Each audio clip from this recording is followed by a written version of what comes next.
Hello and welcome to the Daily Brown Bag. Today we're going to be talking about Barry Ritholtz's blog or article that was published in the Post over the weekend. I'm Chad Hill and I'm joined by Adam Stetzer. Yeah, good afternoon. Welcome to the Brown Bag. Chad, this is an interesting topic. As you said, we're covering Barry Ritholtz, and he hit kind of a milestone with his blog. He started his blog back in 2003, for those who don't know, and he just hit his 30,000th blog post. That's 30,000 blog posts he has personally written in just about 11 years. And that's a pretty significant milestone. And I think today for the Brown Bag we want to talk about blogging. It's a little bit of a passé topic. I know it was all the rage several years ago. In fact, the term was first came out to us in 1999, and I think we've said it until everybody's sick of hearing it. Content is, after all, king, and blogging was sort of the way for the little guy to get into the limelight on the internet and share their thoughts. So I'll open this conversation with a few stats from HubSpot, but then I'll be very interested, Chet, in what you're hearing from the Barry Ritholtz coverage. According to HubSpot, more than 40% of companies use a blog for marketing purposes. So while we think of this as passé, the penetration is actually still under half in terms of companies leveraging this medium and way to express themselves and market themselves.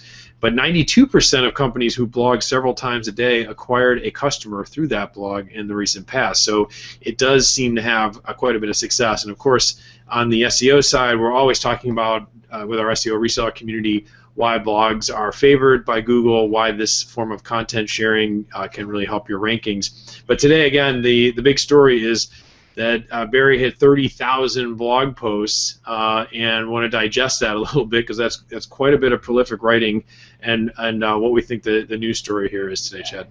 Yeah, absolutely, Adam. And this is a great Sunday read. I really enjoyed reading this on Sunday because I thought that while he's really presenting this from we're typically talking about the small business, he's obviously an established journalist. A lot of the things that he reflected on as he was writing his 30,000th post, and a very appropriate one that he's writing here about the 10 things he's learned, that was really interesting to share with our audience. So the first one that he said, and this is I think really true, is that he feels that the act of actually putting your thoughts on paper helps you understand better what you really think. And he really talked about how the writing process actually allowed him to get a better understanding of what his viewpoints were through all of that effort he put into blogging. And basically he said that really writing the process of writing makes you a better writer, and this is something that, going back to like Ben Franklin, talked a lot about, just the idea that perspiration is really what becoming better at something is all about, and that was part of the process.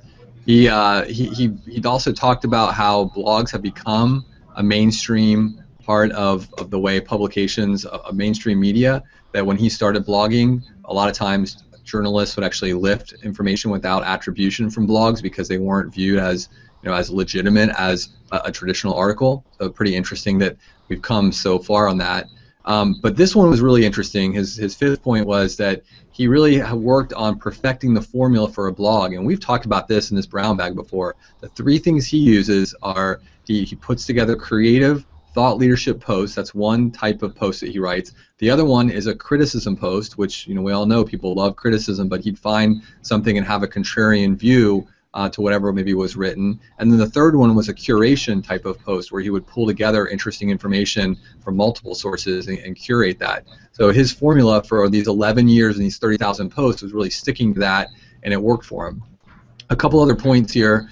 He said comments are now just a complete shame of where they are. They used to be interesting, insightful places to participate, but now they're just either comment spammers, or actually worse in some cases, people that are legitimate but are being directed by a public relations firm or something to write certain things. He's also talked about how there's really no money in blogging because online advertising, as we all know, is kind of a race to the bottom. The only person really making money is Google. And then I just want to finish this up with really talking about how he felt that you have to have a thick skin with blogging because there are a lot of people who are really stuck in their ways, and even if you lay out a concrete, interesting, well thought out argument, there are just people who, for a various number of reasons, political, religious, whatever it might be, just and refuse to sort of listen to your intellectual argument. So there you have it. Really, really interesting milestone. 30,000 posts, 11 years. I think he worked out, so he said, between 5 and 10 a day. Herculean effort there. So really interesting, Adam.